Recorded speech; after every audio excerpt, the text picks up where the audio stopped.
All right, let's go to the wide receivers. Travis Hunter, second overall to the Jaguars. He had over 1,200 yards in 13 games last year, 96 catches for Colorado. So you have him ranked right now, Jamie? Where do you have Travis Hunter? He's right around 37, 38. And Dave, you have him ranked? Late round 6, early round 7. You said 27, 28 or 37, 38? 37. Okay. It's just sounds like I'm higher. So when you rank Travis Hunter just outside your top 36, are you doing that because you're worried about snap count? There's a lot of good wide receivers. It's hard to get him much higher than that for me. So, like, he's in the range right now, and I'm excited about the 49ers guys, excited about Odunze. The 2 Steelers guys are in that range. So I know 37 is typically, we say, outside the top 3 wide receivers, but I think he's a solid number 3 fantasy receiver.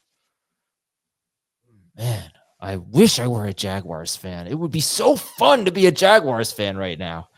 Just the anticipation. Once upon a time, we had a colleague who was a Giants fan that went to a Giants-Jaguars game, had a little too much to drink, and said before his night was over, "Go Jaguars." He said, "Go Jaguars," before he ran at full sprint down a hotel hallway and pulled a hamstring while doing it. Yeah.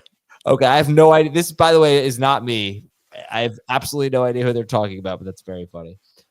Okay, Carolina taking Taven McMillan, 8th overall. I mentioned that Deontay Johnson was good in this offense last year very briefly with Andy Dalton. Adam Thielen was good in his last 7 games after returning from injury. One thing that I should mention is that Bryce Young, he played 10 games after he came back from being benched. And people were like, oh, yeah, he played pretty well. He may have, but his stats were not good at all. He averaged 6.6 yards per attempt. That is bleh. But, it's got better, clearly, and could take another step. Okay, Dave, your thoughts on McMillan real quick. Quality number 3 receiver in PPR. I think he'll get the volume that we like. For now, he's 1 notch ahead of Hunter. I've got both those guys ahead of Zay Flowers, Calvin Ridley, the 49ers guys, Jacoby Myers. Things will change tomorrow. But for now, I've got those guys back to back. I think I'm going to end up being bullish on both those guys, but Hunter specifically. And that's probably part of the reason why I'm not as gaga for BTJ as you guys are. I think, Dave, you should just move Trevor Lawrence all the way up. He's going to get picked. He's going to be a late round pick. Trevor Lawrence or Caleb Williams? Caleb Williams. But the value for Trevor will probably be better. I don't remember the stat off the top of my head. Caleb Williams has had the most rushing yards for a quarterback without a rushing touchdown since, I believe, RG3 in 2011 or something like that. Pretty crazy. All right. Is Emeka Egbuka even worth drafting in a redraft league? Egbuka, 19th overall pick to the Bucs. One of your last picks. Now, I say this as somebody who was drafting Jalen McMillan, one of my last picks too. So I just like the offense, and I think one of the best GMs in the NFL that does not get enough credit is Jason Light. Like what he's done with different iterations of this franchise the last 7-8 years, Brady to Baker to, taking shots on guys clearly, and drafting amazingly. It's clearly more of an eye toward the future, but I mean, think about it. Godwin's coming off a pretty serious ankle injury. Both guys missed at least 4 games last year in Evans and Godwin. Jalen McMillan missed time last year too before he took off at the end of the season.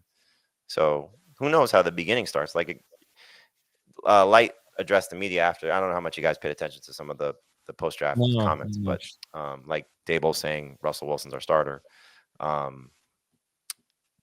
Jason Light, I think it was Jason Light. I don't think it was Todd Bowles, but Jason Light said this was not a pick because we're concerned about Godwin.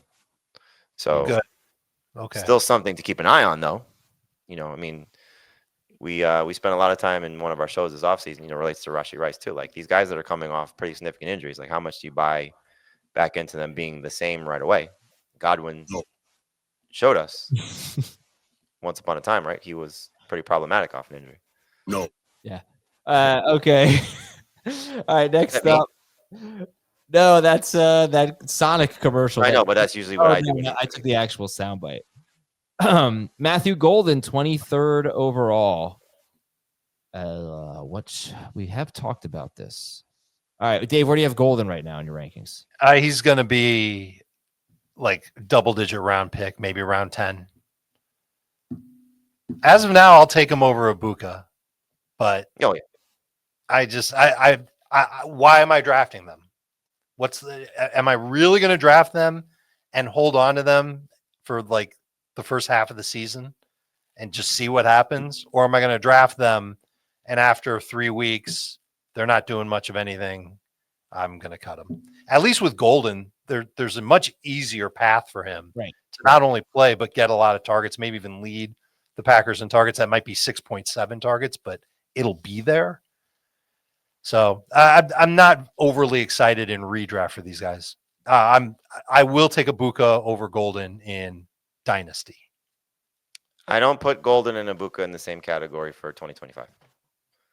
What do you mean? Yeah, Golden could easily be the best receiver on his team. My next question is: he Right. the first Packers wide receiver you're drafting? Matthew No. Golden. I would still take Jaden Reed first, but I would take him second. I think he's going to be more talented than Romeo Dobbs, who we know has been touchdown dependent. Dontavian Wicks has had a hard time catching the ball. Christian Watson obviously is not ready to play. So I think if you look at Reed and what he at least did 2 years ago, knowing that he's entering his third season, hopefully that he'll be, getting an opportunity to get some maybe bigger target share without Watson there. To me, he's a little bit safer. But I think he's a loser, in following draft night, just based on the addition of Gold. So like for me, Golden's like right around wide receiver 50. That's kind of basically where I had Romeo Dobbs before the draft. I have this soundbite here that says Dan loves Jamie. I don't know what it is. I think I know what it is. Let's find out. What I think about, and Jamie broke this down well, I thought really well, was really well. I knew it was that. Okay. Dynasty. Give me a quick Dynasty take on these wide receivers. Ibuka's going to eventually be a high volume, quality receiver, potentially a number one receiver for Tampa. Well, why don't we just rank them? Potentially be the number one receiver for Green Bay. Let's just rank them for Dynasty. Travis Hunter 1. Yes. Right now, yes. McMillan 2. Yep. And then what? Dave said Ibuka over Golden. I would go Golden over Ibuka just with the concern that if Evans doesn't leave and Godwin now has his contract and Jalen McMillan is still on his rookie deal, like we could be in another crowded situation, whereas the Packers easily move on from Wicks and Dobbs after the season, I think. And Watson is never good again because of his knee.